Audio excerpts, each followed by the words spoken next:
à tous et bienvenue dans Hebdo Show, votre émission de décryptage de l'actualité et de débat. Alors vous l'aurez remarqué, on change d'horaire pour mieux vous accompagner tous les samedis soirs. On se retrouve à partir de 21h et ce jusqu'à 23h pour toute une émission d'actualité et de débat.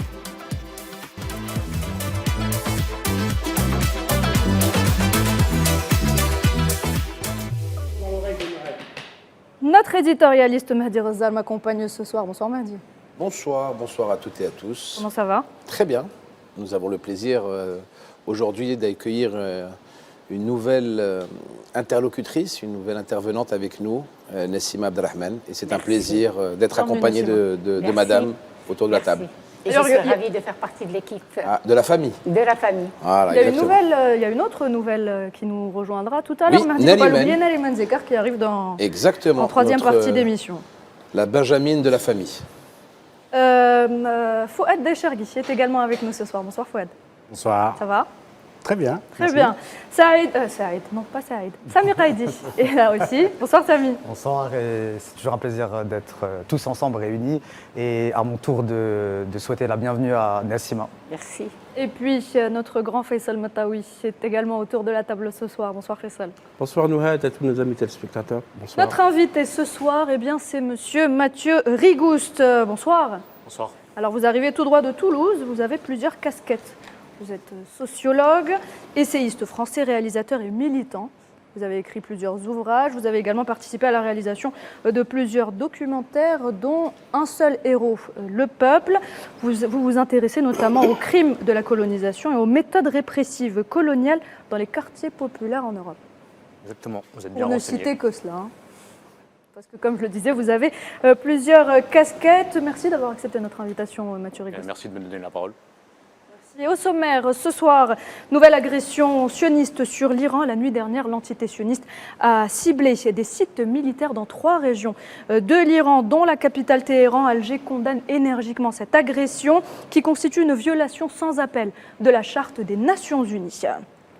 Reprise des négociations à Doha pour un éventuel cessez-le-feu à Gaza après une année entière de génocide et plus de 40 000 martyrs. Retour sur la situation des oubliés de cette guerre, ces prisonniers qui croupissent dans les geôles de l'occupation. Alors que le torchon brûle entre Emmanuel Macron et Benyamin Netanyahou, Paris fait face à ces contradictions au Moyen-Orient. Nous y reviendrons. Et puis Nariman Zekar que nous rejoindra tout à l'heure en troisième partie d'émission pour parler de la présidentielle aux États-Unis. À 10 jours du scrutin, Donald Trump et Kamala Harris sont toujours au coude à coude dans les sondages, alors que le républicain promet la plus grande opération d'expulsion de l'histoire du pays.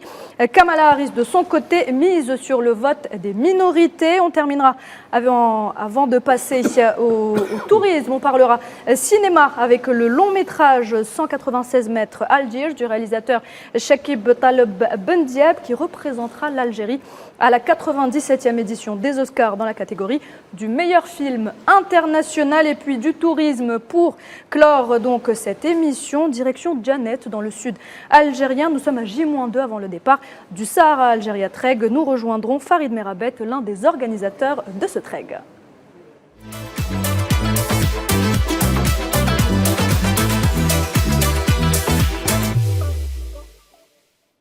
Et on entame donc cette émission avec l'entité sioniste qui a ciblé l'Iran la nuit dernière. Ce sont exactement des sites militaires qui ont été pris pour cible dans 3 régions du pays, dont Téhéran. Mahdi, c'est une attaque à laquelle on s'attendait et qui risque d'entraîner une riposte. La riposte, elle sera comme l'a promis l'Iran, elle sera terrible, parce que l'Iran avait prévenu de cesser toute provocation de l'entité sioniste sur son territoire. Benyamin Netanyahou, dans sa folie meurtrière, veut continuer à provoquer le monde, veut continuer à provoquer l'ONU, veut continuer à provoquer le monde. Et arrivera ce qui arrivera, malheureusement. Moi, ce qui me fend le cœur, c'est que ce soit toujours des civils qui soient les premiers touchés, que ce soit toujours des femmes, des enfants, des vieillards qui soient toujours ciblés. On a un génocide humanitaire à ciel ouvert. On a une organisation des Nations Unies qui est aphone, qui est résolution sur résolution, qui n'est aucunement suivie ni aucunement respectée. Et on a un État qui est l'Iran, qui est un mastodonte avec ses forces de frappe, qui ne va pas se laisser faire. Benjamin Netanyahou a anéanti la Palestine, la bande de Gaza, essaye d'anéantir le Liban malgré le sursaut des Libanais, mais qui tombera sur un os qui est l'Iran et qui ne se laissera pas faire. Et on est en train d'assister, toutes et tous, autour de la table et dans le monde, à une escalade très dangereuse, une escalade qui peut arriver jusqu'à une escalade nucléaire, et dont les protagonistes sont entêtés à aller justement à la fin du monde. Benjamin Netanyahou a une sorte de doctrine où là où il passe, tout est rasé derrière lui. Sauf que l'Iran, encore une fois, est loin d'être un pays sans ressources et sans défense. Et que j'ai vraiment peur pour l'avenir du monde. Et j'ai vraiment peur pour l'avenir de la région du Moyen-Orient. Faisal Matawi, le ministère iranien des Affaires étrangères, a d'ailleurs déclaré que l'Iran avait le droit et le devoir de se défendre. Est-ce qu'on va vers une guerre régionale de haute intensité ? Je ne pense pas à ce niveau-là. Mais pourquoi le Téhéran parle de droit? Parce que l'article 51 de la Charte des Nations Unies permet la légitime défense. Et il s'agit bien d'une agression. Parce que l'Iran a attaqué l'entité sioniste le 1er octobre. Tel Aviv a attendu 25 jours et vous notez en cours de route que les plans de l'attaque ont été en fuité du Pentagone pour dire que cette attaque a été bien préparée au Pentagone. Israël n'est que le bras exécutant de Washington dans la région. On a parlé de 100 avions, dont des F-35, des F-16A et des F-15A. Malgré ça, les dégâts paraissent bien limités selon Téhéran. Je pense que c'est un test. Mahdi a raison que la volonté de Netanyahou, qui encore une fois parle de paix alors qu'il sème la guerre et l'horreur et même la barbarie, pour reprendre les termes du président français Emmanuel Macron, qui sème la barbarie en parlant de la défense de la civilisation, est en train de vouloir installer de la guerre un peu partout. Avant l'attaque de Téhéran, qui a duré 4 heures, le système de défense iranien a bien fonctionné parce qu'il a limité les dégâts. Et il faut aussi noter que le ciel irakien est maîtrisé par les Américains. Parce que les avions israéliens sont passés bien par la Syrie et par l'Irak, ce qui leur a permis d'arriver rapidement. Cette fois-ci, apparemment, l'armée sioniste est en train de tester les capacités de défense qui sont très grandes. On a ciblé, selon la propagande militaire, des centres de fabrication de missiles, je ne sais pas lesquels, et aussi certains casernements. Mais il faut noter aussi que cela permet aussi de faire oublier que le Hezbollah, on reviendra tout à l'heure, au Liban, est en train d'enregistrer beaucoup de points en attaquant le nord de l'entité sioniste, beaucoup de résultats qui sont bien sûr passés sous silence, y compris par la propagande militaire israélienne et par les médias qui leur servent de relais. Mais là, Téhéran parle de la volonté de se défendre. Et je pense que l'Iran va se défendre, et elle a aussi mis en garde les pays du voisinage. Oui. La responsabilité individuelle et collective du voisinage, parce que peut-être qu'il y a des pays qui aident aussi ça, mais on a vu qu'il y a des condamnations partout. Justement. Des condamnations, mais évidemment, l'Union européenne et Washington qui parlent du droit de l'autodéfense d'Israël, contre quoi, on ne sait pas. Et donc je pense qu'il faut rester attentif à ce qui se passe, parce que Netanyahou, sachant qu'il va sortir par la petite porte de l'histoire, parce qu'il a semé la barbarie, qu'il a été auteur de crimes contre l'humanité, de crimes de génocide, de crimes de guerre et de crimes d'agression, les 4 crimes internationaux. Et donc, pour ne pas sortir par la petite porte, il va essayer d'étendre les violences dans la région. Vous évoquez justement les condamnations, pardon Mahdi, vous évoquez les condamnations de l'Union européenne, des Nations Unies. Il y a l'Algérie aussi qui a condamné énergiquement cette agression contre la République islamique d'Iran, qui constitue donc une violation sans appel de la Charte des Nations Unies. Algérie qui exprime sa solidarité avec les frères iraniens face à cette agression sans précédent, Samy. Oui, tout à fait. Et l'Algérie, par ailleurs, incombe la responsabilité de cette agression barbare à la communauté internationale qui reste malheureusement silencieuse. Je vais avoir aussi quand même un petit avis divergent avec Faisal. Je pense que le risque d'une guerre régionale, voire mondiale, est devant nous, parce que l'entité sioniste est en train de mettre en œuvre un plan ethnico-religieux, un plan voilà, de domination, de destruction généralisée. On appelle ça dans le jargon une guerre totale. Aujourd'hui, il faut rappeler que suite à cette agression, il y a de nombreux gardiens de la révolution en Iran qui avaient déjà au préalable prévenu que si l'entité sioniste attaquait l'Iran, Téhéran était en droit de revoir sa doctrine nucléaire.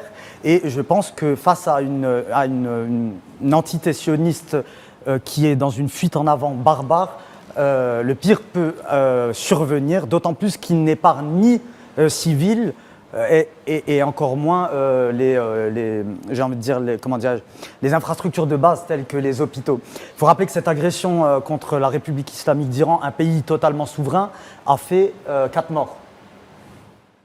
Très bien.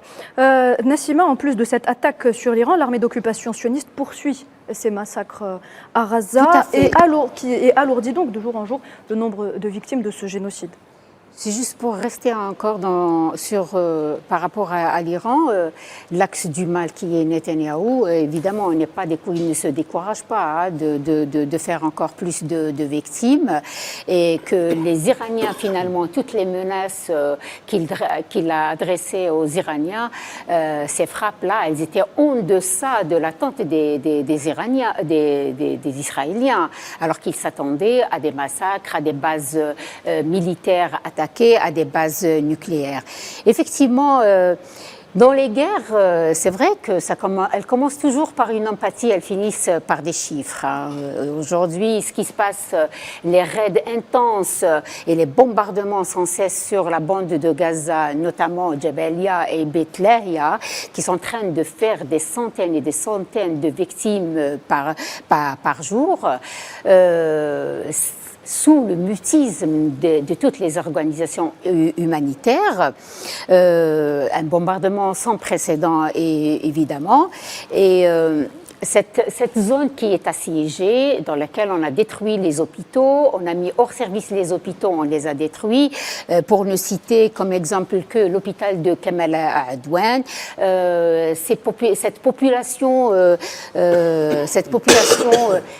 qui est assiégée aujourd'hui, elle est privée d'alimentation en eau, de l'alimentation carrément, de moyens de communication. Et il y a 20 000 personnes qui ont été déplacées de force de cette zone-là, et sans compter bien sûr les détenus qui vont servir, selon certains observateurs, de boucliers humains. D'ailleurs, ce qui est arrivé il y a une semaine de cela, il me semble, à Tol-Karam, en Cisjordanie, on a vu au sud de tout le monde, filmé et regardé par le monde entier. Je pense, si vous permettez, Nouhed, c'est que je rebondis sur ce qu'a dit Nassima sur l'hôpital de Kamal Adwan. C'est un crime inimaginable dans l'histoire. Oui. Hier, aujourd'hui, durant la semaine, les soldats de leur mission ils sont entrés, ils ont arrêté les malades, ils ont empêché les médecins de prodiguer les soins aux blessés. Ils ont pris les boîtes où il y avait les médicaments et les ont lâchés par terre, ils les ont détruits. Et après, ils ont pris les malades, et les infirmiers et les médecins vers une destination inconnue. Ça s'appelle un crime de guerre. Et c'est à répétition.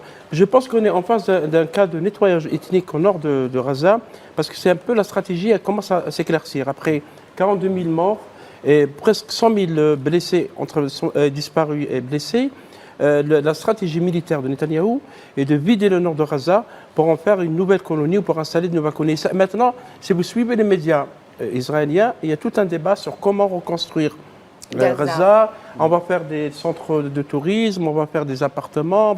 Donc le projet est déjà là. Ils sont arrivés, entre guillemets, grâce à la complicité internationale, à vider tout un territoire. Voilà. Justement, deux minutes, Samy, je voudrais me tourner vers notre invité, Mathieu Rigouste. Peut-on parler aujourd'hui de génocide colonial au XXIe siècle ? Alors, déjà, il faut dire que je travaille sur l'histoire de l'impérialisme et du colonialisme, et le massacre de masse traverse toute cette histoire-là, que ce soit l'impérialisme occidental ou d'autres impérialismes. À partir de là, la définition des violences d'État est elle-même un champ de bataille, c'est-à-dire définir ce qu'est un génocide est le fruit de luttes, à la fois dans le domaine juridique, dans le domaine politique. Et donc on sait très bien que du point de vue du droit international, le crime de génocide a été établi. Maintenant, il y a évidemment, je le sais pour être sur le terrain des luttes en France, un autre champ de bataille dans une puissance impérialiste comme la France pour essayer d'empêcher de pouvoir désigner le fait de génocide. Bon, au-delà de ça, qu'on utilise le terme ou pas, parce qu'en fait, il permet de désigner comme si c'était le crime ultime.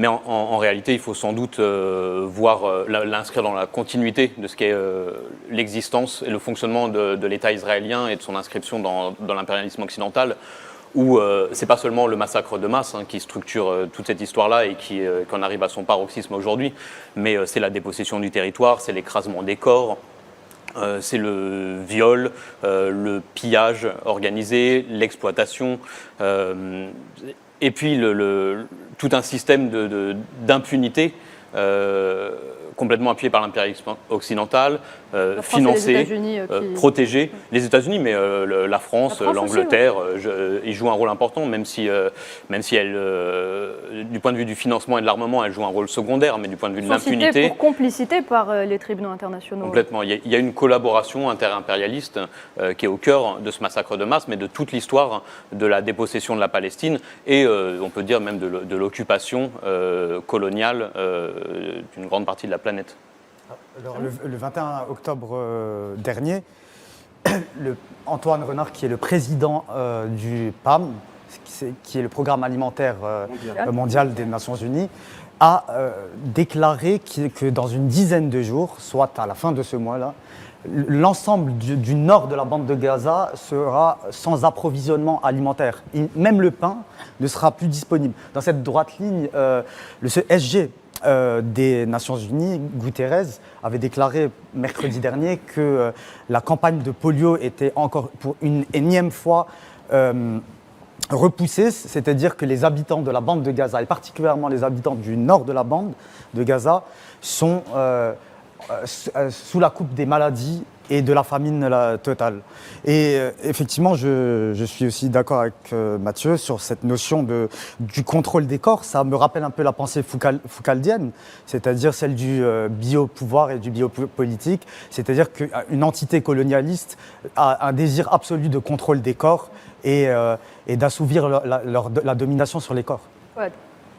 Moi, Mathieu, il y a quelque chose qui m'interpelle. On se demande d'ici qu'est-ce qui se passe en France, surtout sur le plan politique.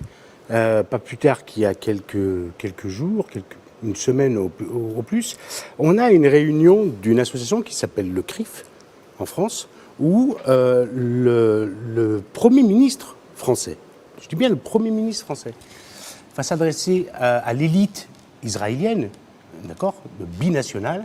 Il s'adresse à eux et il parle du président, on siffle le président Emmanuel Macron.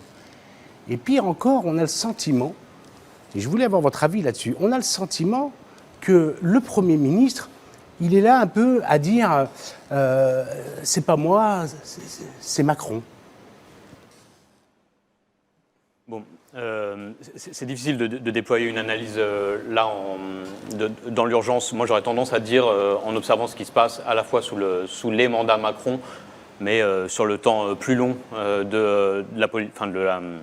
du positionnement de la France sur la scène internationale, qu'il ne faut pas accorder énormément de crédit à ce que dit Macron, à ce que dit le président, le chef de l'État français. On y reviendra justement un peu plus tard. On y reviendra tout à l'heure, on y reviendra plus longuement. Oui, Mathieu.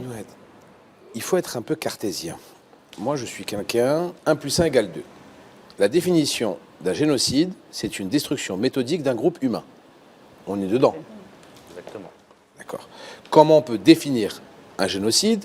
Le génocide est le fait en exécution d'un plan concerté tentant à la destruction totale ou partielle d'un groupe national, ethnique, racial ou religieux, ou d'un groupe déterminé à partir de tout autre critère arbitraire, de commettre ou de faire commettre à l'encontre des membres de ce groupe l'un de ces actes. Nous sommes dans la définition la plus absolue d'un génocide. La plus absolue. À un moment, il faut juste savoir se poser les bonnes questions. Quel est le critère d'un génocide? Pour qu'il y ait génocide, il doit y avoir une intention avérée de la part des auteurs de détruire physiquement un groupe national, ethnique, racial ou religieux. C'est bien le cas. C'est bien Il y a d'ailleurs une enquête de la Cour La internationale de Rousse justice et des 2023. preuves. Oui, Excusez-moi, c'est bien hein, le cas. c'est pas moi qui le dis. Ouais. Donc, Ça passe par un affamant. tout on simple. peut appeler ça de la façon qu'ils veulent, mais C'est un cela génocide. reste un génocide à ciel ouvert. Il y a beaucoup d'organisations qui Avec le disent, la Mahdi, hein. complicité, Humanitaire. avec la complicité de la Américains. communauté internationale et des Américains. et des Justement, Américains. Nassima, Parce vous avez la parole. qu'aujourd'hui- Mais les- On mais les continue, Américains, on ils ont continue déjà avec commis- Nassima. Pardon, Faisal. Ils Pardon, ont déjà Faisal, il faut commis qu'on un avance. génocide contre les Non, Indiens, mais bon. moi je parle des Américains précisément et je l'ai déjà évoqué dans cette émission pour dire que finalement c'est une guerre avec procuration, américaine avec procuration.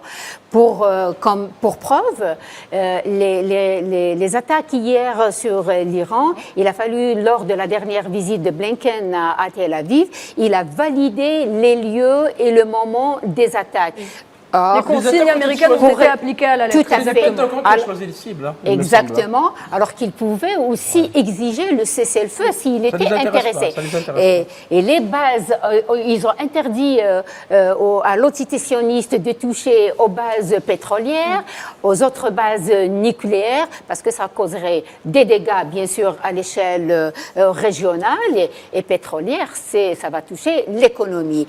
Pour rebondir aussi que c'est la même situation qui Liban. se reproduit au Liban, encore les frappes sans cesse sur la banlieue sud du Liban, des massacres et des destructions massives de toutes les habitations. C'est pour vous dire encore une fois, c'est détruire pour détruire. Le sud du Liban, c'est sans répit, malgré tous les exploits que réalise aujourd'hui l'organisation, la résistance de Hezbollah. D'ailleurs, lors des dernières vidéos filmées par l'organisation La Résistance Hezbollah qui a été diffusée, bien sûr, qui a déplu à l'entité sioniste, ils arrivent de temps en temps à annoncer des chiffres, mais qui restent très timides, par rapport à leurs soldats. Pour vous dire aujourd'hui qu'on n'épargne ni population, ni biens matériels, ni respecter la souveraineté d'un État, parce que l'entité sioniste ne reconnaît pas l'humain, ne reconnaît pas l'existence des Nations Unies, ni des organisations humanitaires. Nassima, si vous permettez, pour aller dans votre sens, on a vu Netanyahou parler à une chaîne française, c'est News pour ne pas la nommer, une chaîne de l'extrême droite, et qui dit que nous faisons ce combat pour vous, en s'adressant aux Occidentaux. Pour lui, Il félicite d'ailleurs cette chaîne. Il la Oui, félicite oui, pour le travail. Bon, elle a choisi sa ligne depuis longtemps, cette chaîne qui a servi la soupe à Éric Zemmour, l'extrémiste, depuis plusieurs De guerre de années. civilisation, hein. Il parle de guerre de civilisation d'abord, et on fait la guerre à votre place. Ça veut dire que l'entité sioniste qui tue les bébés, qui tue les femmes, qui détruit les hôpitaux. D'ailleurs, au Liban, il y a eu 55 hôpitaux et centres sanitaires qui ont été ciblés par l'armée sioniste. Et 2600 morts depuis octobre. 2600 morts. En plus, avant-hier, vendredi, il y a eu assassinat de 3 journalistes. Il faut les nommer, je pense, pour Ouais, l'histoire. Del Mayadine. Parce que ces noms de journalistes, vous ne les trouverez pas dans les médias occidentaux, comme s'ils n'ont jamais existé. Alors, ils s'appellent Hassan Najjar, et Mohamed Rida de la chaîne Mayadine et Wissam Qassem de la chaîne Manat. Ces 3 journalistes ils dormaient Ouais, à dans une- Hasbaya, à 50 km au sud de Beyrouth. Ils ont Ils été ont ciblés été par délibérément domicile. pris pour cible. Délibérément tués. Voilà comment la civilisation sur que défend Netanyahou l'Organisation des devant le Nations monde. Unies, l'Organisation des Nations Unies, pour vous dire qu'elle est aphone et qu'elle ne sert plus à rien, parce que moi je mène un combat personnel contre cette organisation qui, pour moi, résolution sur résolution, ne fait rien à part brasser du vent. Le crime de guerre est caractérisé parce qu'ils ont tué des journalistes. Donc le crime de guerre, 176 selon les résolutions des Nations Unies, et vous m'arrêtez si je me trompe, cher Mathieu, c'est que du fait de tuer des journalistes, le crime de guerre est caractérisé par la Convention des Nations Unies. On est bien d'accord. Oui, non, mais c'est très clair, mais l'ensemble des crimes. Mais, l'ensemble mais de la séquence, communauté mais de toute internationale reste l'histoire de- aphone. Voilà. Ouais, bien sûr, mais toute l'histoire de l'État israélien et de son occupation et de son écrasement du peuple palestinien est un enchaînement interminable de crimes du point de vue du droit international, qui n'ont jamais été sanctionnés. Et de ce point de vue-là, l'ONU a tout le temps couvert. Hein. C'est une organisation qui est représentative des rapports de force internationaux, des rapports de force nord-sud. Et bon, voilà, et on voit que même là, au point que, même quand elle en arrive à ne pas répondre aux attentes de l'impérialisme états-unien et sioniste, finalement, elle peut même être discréditée par ce dernier. Mais donc, cher Mathieu, est-ce que vous êtes sur la même longueur d'onde que moi, qu'en 2024, que 5 États dans le monde décident de la ligne conductrice à gérer sur plus de 200 États est anormal? On est bien d'accord. Parce que maintenant, vous avez un Conseil de sécurité avec 5 États membres permanents, et ils ont tous un droit de veto, et avec ce droit de veto, ils peuvent inflexer ou pas une décision qui est prise par plus de 200 États. Ce qui est injuste, 190 États, je crois, ou 200 États. Ce qui est pour moi un déni de démocratie total. Ça veut dire que l'ONU, ça doit être l'antre, ça doit être le sacro-saint de la démocratie dans le monde. Mais leur statut viole le terme de démocratie, parce que tu as 5 États qui décident pour tout le monde. Tout le monde, enfin pour le monde entier. Est-ce qu'on est bien d'accord, cher Mathieu? On est bien d'accord. Ce que j'ajoute, c'est que ça s'inscrit dans une histoire qui est complètement structurée de cette manière-là. C'est-à-dire que les grandes puissances occidentales ont de toute façon organisé l'ordre international depuis 5 siècles de cette manière-là, autour d'un rapport de force où la question de l'éthique, de la morale, de la démocratie ou simplement de la dignité des peuples, des classes populaires n'a jamais été respectée. On est face à une mythologie depuis l'origine de la colonisation occidentale du monde et de l'expansion du capitalisme. Les peuples ont été le support de déferlement des violences du capital et des États, et ça a toujours été couvert par la prétendue communauté internationale. Très bien. On revient dans quelques instants. Que le système né de 1945, de la Deuxième Guerre mondiale, ça veut dire les vainqueurs de la guerre, il est bien terminé. Et là, je suis tout à fait d'accord. Non, il est terminé parce qu'il faut rappeler que l'ONU a créé Israël en 1948. Bon. Ce qui n'a pas plu Emmanuel Macron l'a bien rappelé derrière. Bien sûr, ça ne plaît pas. Mais je pense que oui, le monde, il faut qu'il aille vers un nouvel ordre avec une nouvelle organisation représentative de toutes les nations. On continue à en parler dans quelques instants. On continue à en parler dans quelques instants. Très bien, Samy, on continue à en parler dans quelques instants. Il faut le rappeler, c'est important.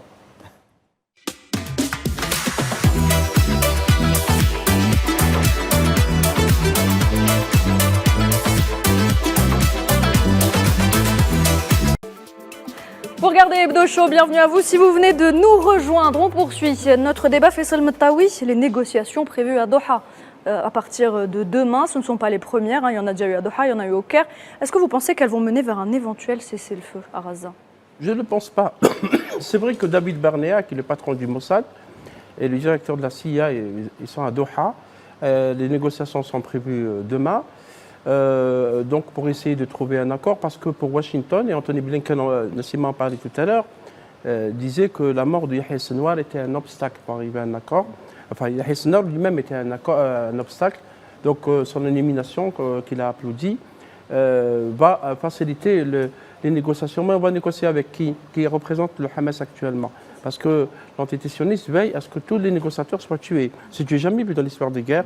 Dans toutes les guerres, on garde au moins des interlocuteurs politiques crédibles qui peuvent arriver à un accord pour la libération des otages. Mais quelle est la garantie que l'entité sioniste va libérer les détenus? Ils sont presque 11 000 en Cisjordanie, n'est-ce pas? Uniquement en Cisjordanie. Donc est-ce qu'on va arriver à un véritable accord? Est-ce qu'il y a une volonté de cesser le feu? Quand on continue de bombarder les hôpitaux, les habitations au Liban et à Gaza, je n'ai pas l'impression qu'on va arriver à cesser le feu, du moins à l'heure actuelle. Je pense, en parenthèse si vous permettez, que les Américains, parce qu'Anthony Blinken, il faut rappeler quand il y a eu le 7 octobre, est allé directement à Israël pour dire je ne viens pas ici comme ministre des Affaires étrangères des États-Unis, mais comme un juif. Donc pour moi, ce n'est pas un interlocuteur crédible. 13 fois exactement. Donc il a choisi son camp. Donc je pense que les Américains veulent faire vite avant les élections pour être à l'aise dans les élections américaines qui sont prévues le 5 novembre prochain. De toutes les manières, l'administration américaine n'a aucune efficacité devant les décisions que prendrait Netanyahou quant à la situation, qu'elle soit à Gaza ou au Liban. Parmi les éléments les plus importants dans les négociations, c'est comment on négocie. On négocie par rapport aux détenus et aux otages. Alors, sur quelle base? C'est ça, l'élément fort, le maillon fort des négociations, c'est les otages. C'est les otages et les détenus. Tous les alliés de la Palestine s'accordent à obtenir le blanchiment de toutes les prisons.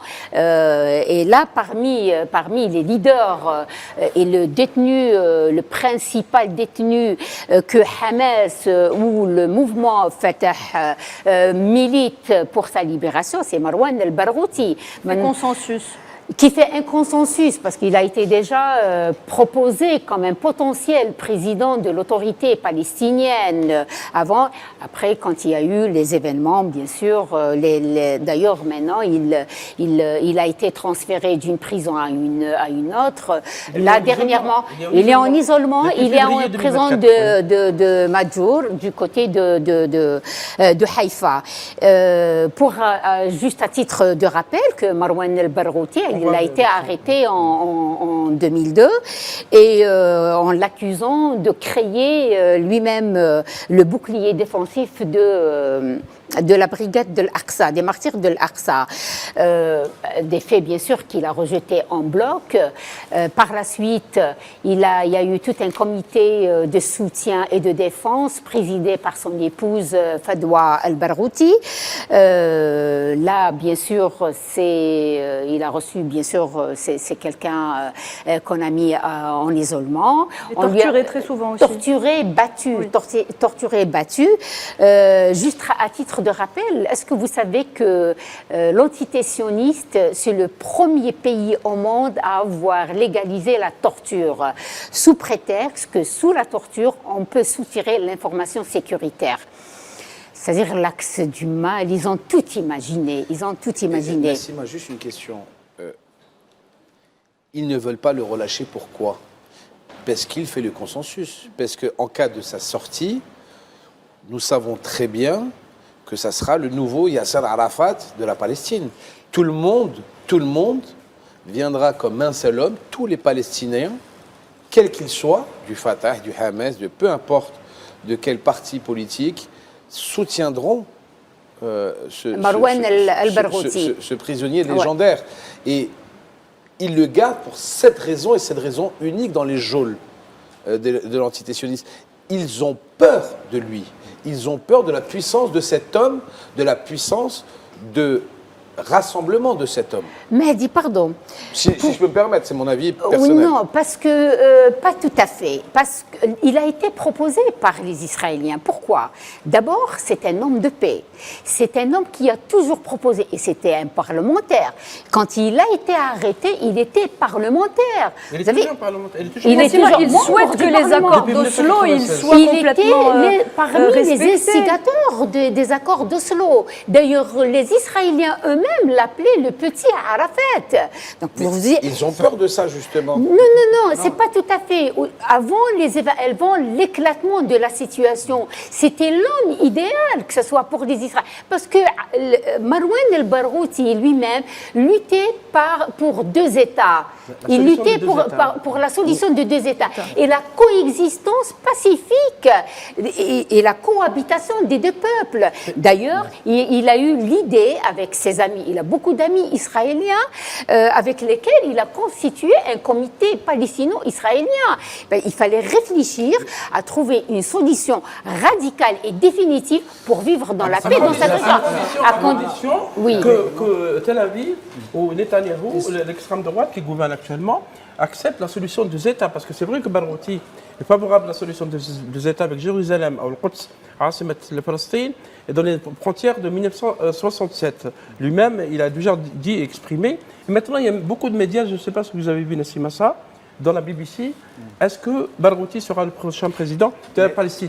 Dans ce cas, c'est possible lorsque Netanyahou ne sera plus au pouvoir d'abord à Tel Aviv, et ensuite qu'on passe à la solution de 2 États. Parce que le pouvoir actuel dans l'entité sioniste ne veut pas du tout parler de cette option choisie par la communauté internationale. Il y a un autre réfugié politique. Au-delà rapidement. des dirigeants, je pense que l'entité sioniste est dirigée par quels que soient les gouvernements, par des fanatiques. C'est aussi une entité qui est une menteuse en série. Il faut rappeler que Barghouti, ils ont peur de lui parce qu'effectivement, c'est un homme de paix, c'est le Nelson Mandela de la Palestine.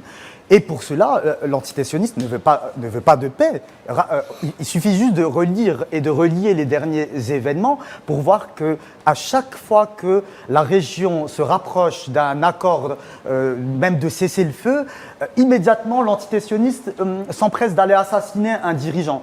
Et que ce soit, par exemple, Ismail Haniyeh, quelques jours après, c'est Hassan Nasrallah qui est lâchement assassiné alors qu'on était à quelques encablures de signer un accord de paix. Et je pense qu'aujourd'hui, le régime sioniste a clairement montré que son intérêt est la destruction de l'ensemble de la région, comme il l'avait théorisé dès les années 80 avec le fameux plan Oded-Yinon et le plan américain du Grand Moyen-Orient, qui se traduit par la destruction de l'ensemble de la région sur des bases ethnico-religieuses afin de construire ce fameux royaume du Grand Israël. Il y a quelque chose qu'il ne faut pas oublier aussi, mesdames et messieurs, c'est que l'entité sioniste, l'extrême droite de l'entité sioniste a aussi assassiné Isaac Rabin. Donc, en 1995. Exactement. Ouais. Donc ils ne veulent absolument pas de paix, de solution à 2 États. Ils veulent absolument pas. Ils veulent être tout seuls. Parce que Netanyahou, lorsqu'il est parti à l'ONU, insulté à l'ONU d'ailleurs, maison détenue, après il dit, il a parlé comme vraiment une colombe de paix. Il est là, il lutte contre les extrémistes, ce qu'ils appellent les extrémistes, parce que pour eux, tout ce qui résiste est un terroriste. C'était le cas de la France en Algérie.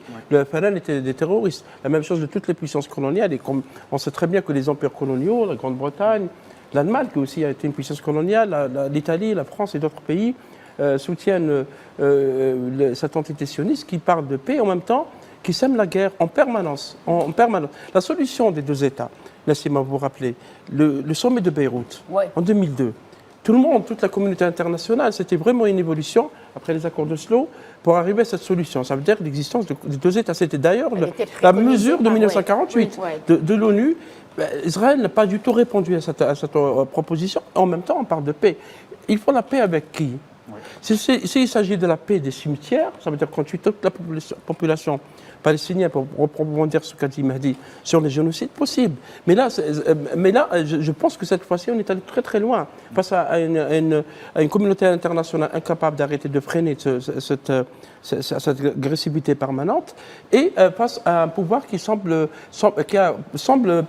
tout faire pour qu'on n'arrive pas justement à la paix. Mathieu Rigouste, une question pour vous. Est-ce qu'on peut parler aujourd'hui de fascisme sioniste ? Ah bah oui, on peut. Il s'agit de savoir ce qu'on appelle fascisme.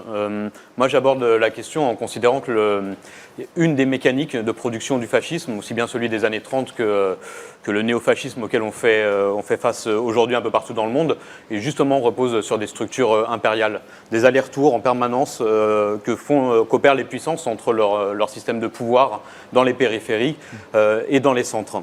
Et donc on a un accompagnement, c'est-à-dire les fascistes ne tombent pas du ciel, ce n'est pas des accidents de l'histoire, ils sont accompagnés par les classes dominantes, ils sont amenés au pouvoir pour empêcher une crise, soit une crise structurelle, soit un renversement lié à des révoltes sociales, soit à des mouvements révolutionnaires. C'est ce qui s'était passé dans les années 30. Et il y a effectivement, dans le monde entier, des luttes anticapitalistes, des luttes antiracistes, des luttes contre le patriarcat, etc. Et donc on a une montée en puissance organisée par les classes dominantes mondiales de l'extrême droite et de formes néofascistes qui sont une réponse du système globalisé à ce risque d'être renversé. Et donc là, encore une fois, le néofascisme israélien est une pure production de l'ordre international. Nassima, je reviens vers vous, Nassima, justement, pour reparler du cas de Marwan el-Barghouti. Vous avez contacté son avocat. S'il y a paix, Hamas l'exige comme potentiel président de l'autorité palestinienne. Il fait le consensus candidat de l'Union, entre le mouvement de Fatah auquel il appartient, et le mouvement, l'organisation Hamas, la résistance Hamas, parce qu'il incarne ce détenu incontournable, l'influence de la résistance. Aussi, ils veulent bien de lui. Ils ont Tout dit à qu'ils étaient fait. d'accord, oui. C'est l'homme politique. C'est l'homme politique de la situation. C'est ce qu'on appelle l'homme politique de la situation.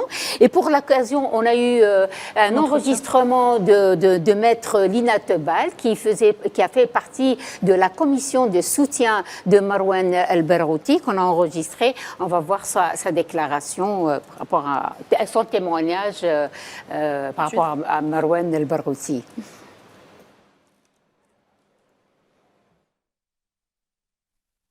Barghouti joue un rôle central en prison.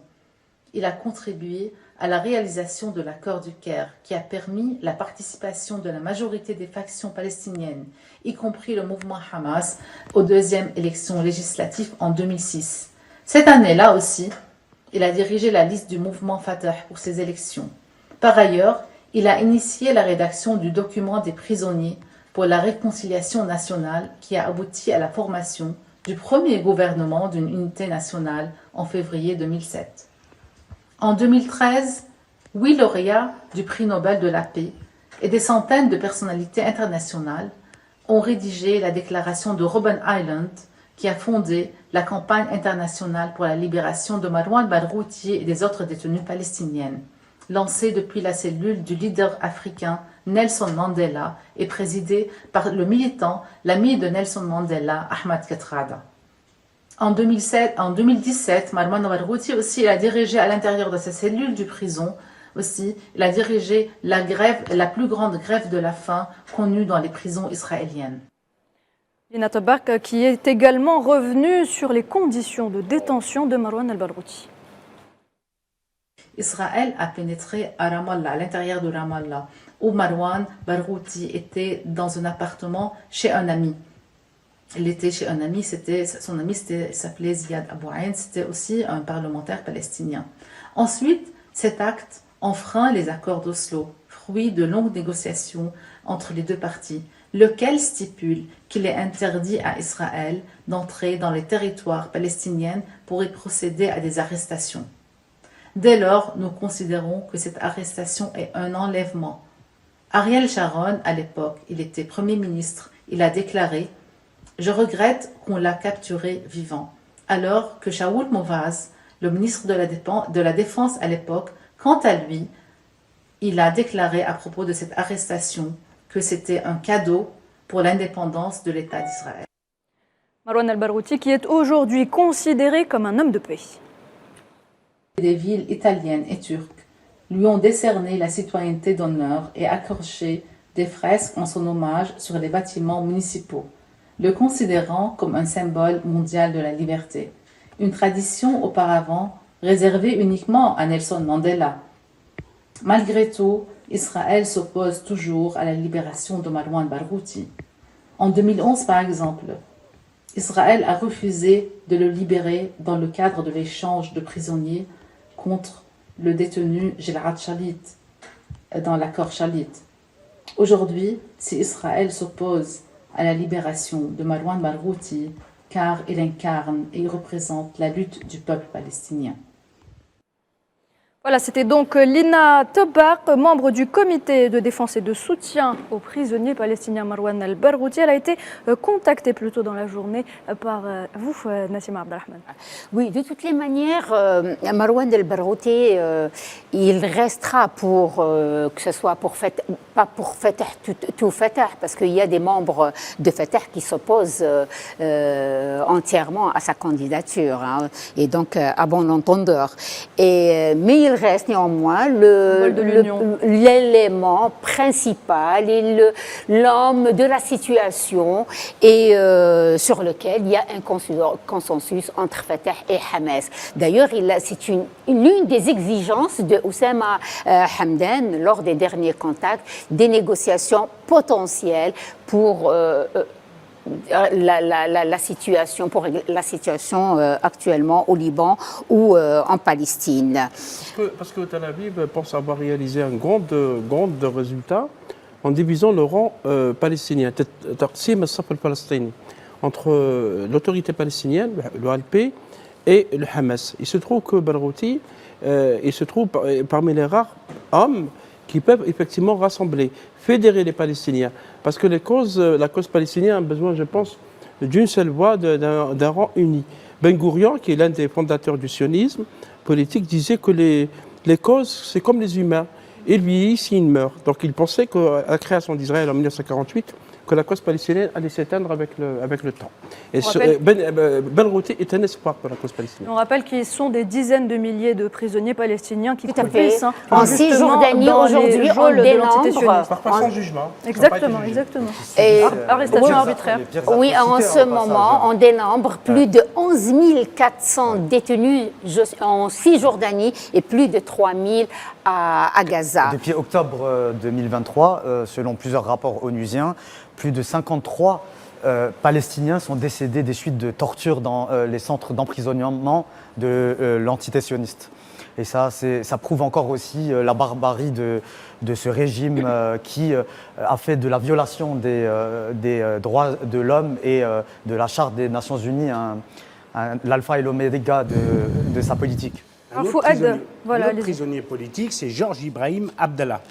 Alors libre, il pourrait incarner la renaissance du monde arabe et rallier une jeunesse en quête d'identité et de justice. Dans un contexte où le monde arabe manque de leaders charismatiques depuis l'ère Nasser, Abdallah incarne la menace d'une figure capable de fédérer, de relancer la lutte anti-impérialiste et de défier l'ordre établi. Son maintien en détention révèle une crainte plus profonde, celle de voir émerger hors de contrôle un nouvel acteur capable de redonner vie aux idéaux révolutionnaires du Moyen-Orient. Georges Ibrahim est le prisonnier politique le plus ancien en Europe. Oui. Il est en prison depuis 1984. Il faut rappeler que c'est un militant communiste, marxiste. Il a milité au sein du libérable depuis 1999 et il attend toujours. C'est un chrétien libanais. Il a milité au sein du FPLP, le Front populaire de libération de la Palestine. Il s'est engagé. Pour lui, puisque Mathieu parlait de l'impérialisme, pour lui, l'ennemi reste l'impérialisme occidental. Bien sûr, quand on parle d'ennemi, on ne parle pas des populations, des peuples, on parle des régimes qui appliquent les logiques coloniales. Il se trouve que l'État français en 2012 a décidé de le libérer. Ce n'est pas l'État français, c'est la justice française a décidé de le libérer en 2012. Les pressions américaines. Et il y a eu la lettre de Hillary Clinton qui a demandé à ce qu'on ne le libère pas. Vous voyez que les États-Unis, parfois, se mêlent même dans des décisions de justice dans les pays européens. La grande question, est-ce que les pays européens sont des pays réellement autonomes et indépendants? Et donc, cette décision n'a jamais été appliquée. Rappel seulement, c'est que après Georges Ibrahim, il y a Moumia Abou Jamel, qui est donc militant des Black Panthers, qui est le prisonnier le plus ancien de le monde, 42 ans. Mathieu Rigouste, une question pour vous. Georges Ibrahim Abdallah est détenu contre toutes les règles et en violation totale du droit. Qu'est-ce que ça dit justement sur la position de la France qui, on rappelle, a décidé de ne pas le libérer suite à une demande explicite des États-Unis? Ça indique qu'elle joue une stratégie qui consiste à tenir son rôle au sein du bloc transatlantique, et même on l'observe à différents endroits où elle essaye de se recentrer dans la stratégie OTAN. Et il faut se rappeler aussi que Georges Ibrahim Abdallah est aussi retenu parce que c'est aussi un personnage qui ne s'est jamais dissocié et de la lutte révolutionnaire. Peut-être on pourrait ajouter aussi le fait qu'il dénonçait l'impérialisme occidental, mais aussi les régimes réactionnaires arabes. Et de ce point de vue-là, c'est le plus vieux prisonnier politique en Europe, mais il est assez représentatif. Oui, c'est devenu un symbole. D'une politique générale aussi, mais de l'ordre international qui consiste à faire taire toute voix qui pourrait porter l'émancipation des peuples, on pourrait le dire d'une certaine manière. Et c'est ce qu'on voit aujourd'hui dans la manière dont il fait symbole, à la fois dans les luttes autour de la libération de la Palestine au Liban, mais en fait dans les luttes en Europe, en France, et même maintenant, il est devenu, avec le fait que Palestine est devenu le nom de la lutte des peuples pour l'émancipation, Georges Ibrahim Abdallah est le nom d'une résistance, d'une détermination et d'une volonté de ne jamais céder. Et je pense que c'est aussi pour ça qu'il est maintenu en prison. Est-ce qu'on peut dire que l'État français aujourd'hui se calque sur la politique réactionnaire de l'entité sioniste qui est gouvernée par son aile la plus extrême issue du sionisme religieux? Je pense que qui dirige Paris? Je pense que c'est une coproduction, c'est pas qu'ils se calquent, c'est-à-dire qu'il y a une collaboration inter-impérialiste. La France est une puissance impérialiste secondaire vis-à-vis des États-Unis, en déclin comme les États-Unis, mais qui quand même fait partie des grandes puissances qui gèrent l'ordre international aujourd'hui. Et du coup, Israël étant l'avant-poste de l'impérialisme occidental en Asie du Sud-Ouest, il y a une coproduction. Alors, de temps en temps, il peut y avoir des intérêts qui divergent et le gouvernement israélien va faire une remontrance au gouvernement français, etc. Mais sur le temps long, il y a plutôt une collaboration en termes d'intérêt parce que, à la fois du point de vue de l'accumulation du capital, de la production du pouvoir et simplement du maintien du bloc transatlantique dans la hiérarchie internationale, ils ont des intérêts en commun. Donc, ils collaborent à maintenir ces intérêts. C'est des affinités coloniales. Faisal Metaoui, pardon, Nassima, je repasse juste la parole à Faisal Metaoui. La France ne fait pas que subir finalement les pressions de l'entité sioniste et des États-Unis. Elle défend aussi sa politique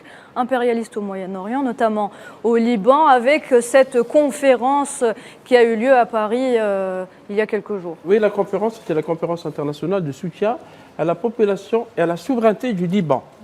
Notez bien la souveraineté du Liban qui est violée par Israël sans que cela soit... Nassima hoche la tête, elle a des choses à dire. Oui, soit condamnée. La souveraineté du Liban est violée par l'entité sioniste depuis plusieurs années. On n'a pas beaucoup entendu Paris ni l'Union européenne, qui sont très, très à cheval sur les questions du droit international, dénoncer cela. Je pense qu'il y a une sorte de mainmise, une sorte de, je ne sais pas, de monopole ou quelque chose comme ça.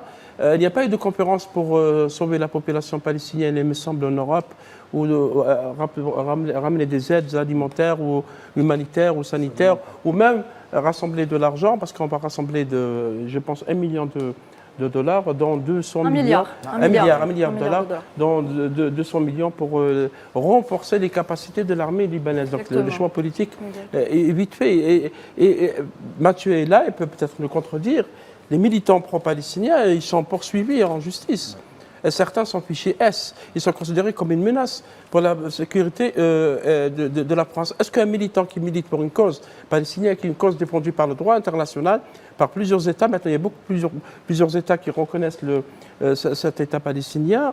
Par le passé, il y avait beaucoup de silence, mais là on voit qu'il y a beaucoup d'engagement, des manifestations des universités, y compris les universités américaines, un peu partout dans le monde. Donc il y a une prise de conscience dans le monde par rapport à cette question. Et la France est parmi les rares pays qui tente d'interdire les manifestations. Bon, il y a des partis de gauche qui arrivent quand même à organiser une manifestation et qui accusent des militants d'être des menaces, des terroristes. Question ouverte, est-ce qu'on peut parler aujourd'hui d'apologie du colonialisme en France ? Oui, clairement. Je voulais revenir par rapport à la souveraineté. On peut parler de la souveraineté d'un territoire, mais on peut parler aussi de la souveraineté de décision. Pour revenir à Georges Brahim Abdallah, qui était libérable en 99 selon le droit français. Oui. Lors de la visite... de peine sûreté. Oui, alors que lors de la visite officielle de Najib Mikati, Premier ministre, en 2012, il a formulé la demande officielle de libérer et de le considérer comme prisonnier de guerre. Or, parce qu'il y a eu des pressions sur la France et la justice française, on a refusé. Cette demande, elle a été réitérée par le président Michel Aoun en 2013, en mettant le ministre de l'Intérieur, de la Sécurité et en contact avec la justice française. Aucune réponse. C'est pas la justice française qui a refusé. C'est l'État français qui n'a pas signé. C'est l'État français qui n'a pas signé l'expulsion vers le Liban. Oui, qui n'avait pas voulu signer l'arrêté en question. Exactement. On revient dans quelques instants.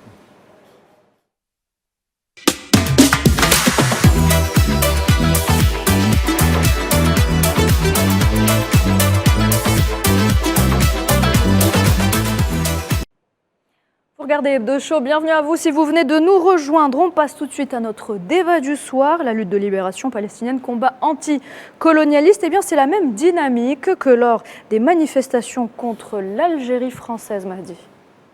Ben oui, c'est exactement la même rengaine, on va dire. On va appeler ça une rengaine de toute façon. On a l'habitude, honnêtement, des fausses déclarations de la diplomatie française. On a l'habitude des mauvais mots, des mauvais jeux de mots de la diplomatie française et on est en plein dedans. On a une capitale européenne, on a un pays qui est la France, qui est membre du Conseil de sécurité de l'ONU. Donc il y a un pouvoir décisionnel et un pouvoir de veto. D'accord ? Ce pouvoir, il n'y a que 5 pays, comme je l'ai dit précédemment, il n'y a que 5 pays dans le monde qui l'ont. Eh bien, ils ne savent pas utiliser ce pouvoir. Ils ne savent pas utiliser ce pouvoir. Ils utilisent comme ça les arrange. Ils ne savent même pas l'utiliser, puisque quand ils l'utilisent pour eux, pour représenter leur pays, ça leur revient en effet de boomerang.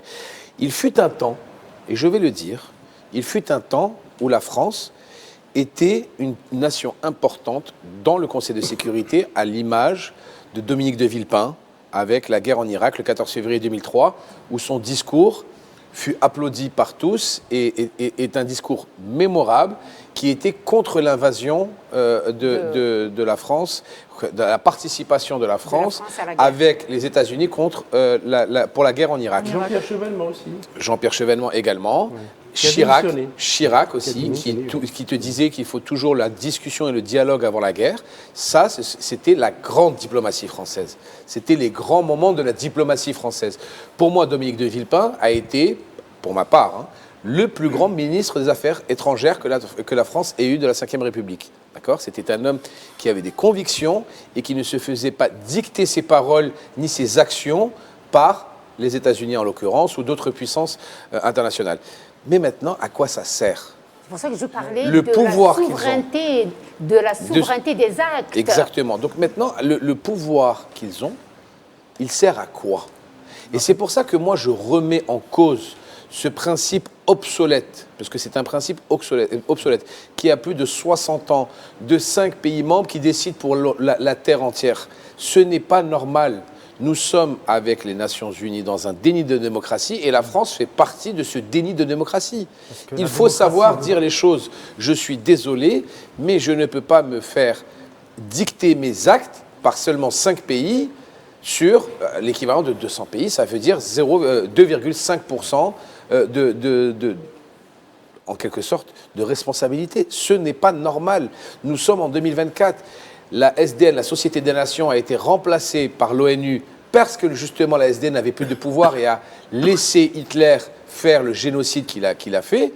Et bien maintenant, je vous le dis, l'ONU est dans exactement le même cas de figure où l'ONU n'a pas réussi à stopper un génocide terrible. Donc l'ONU doit être remplacée par une organisation qui a beaucoup plus de pouvoir, avec des nouveaux statuts, avec des nouveaux pouvoirs décisionnels, et que ça ne soit pas une affaire qui se règle entre amis, entre 5 copains qui se règlent et qui se disent oui ou non, comment va être dirigé le monde dans les prochaines années. Très bien, Mehdi, vous évoquiez l'exemple de la France, justement. On en parle ce soir dans notre débat.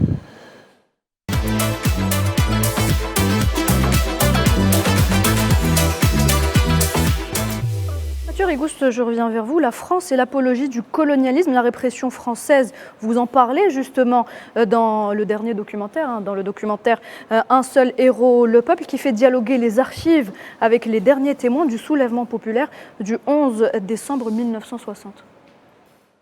Oui, alors c'est 7 ans de recherche entre l'Algérie et la France, pas mal dans les archives, mais aussi des entretiens avec les Algériens et les Algériennes qui ont participé à ce soulèvement.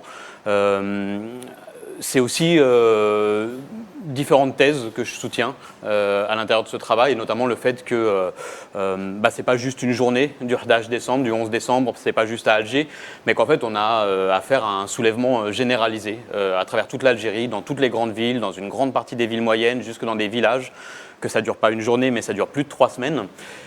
Et aussi que on en avait des pistes, mais maintenant ça me semble très très solide.